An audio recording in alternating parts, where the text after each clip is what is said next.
यानंतर बातमी आहे मुंबईजवळ असणाऱ्या वसईतून। वसईच्या वर्सोवा पुलाजवळ मातीचा ढिगारा हा खचलेला आहे। यामध्ये जेसीबी चालक मातीच्या ढिगाराखाली अडकल्याची भीती व्यक्त केली जाते।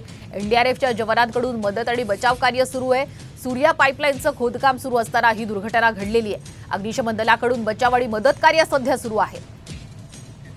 इथला आढावा घेतलेला आहे आमचे प्रतिनिधी महेंद्र वानखेडे यांनी। वर्सोवामध्ये काल रात्री घडलेल्या घटनेनंतर अद्यापही जेसीबी चालक जो आहे त्याचा शोध जो आहे तो लागलेला नाही। आपण पाहू शकतो, मी आता त्याच घटनास्थळी आहे। या ठिकाणी खोल खड्डा असल्या कारणाने जे आहे ते शोध कामाला मोठा अडथळा निर्माण झालेला आहे। त्याच्यामुळे जेसीबीच्या साहाय्याने जो आहे तो माती भराव करण्यात येत आहे। घटनास्थळी अग्निशमक दल, स्थानिक पोलीस तसंच एनडीआरएफचं पथक देखील या ठिकाणी जे आहे ते तैनात करण्यात आलेलं आहे।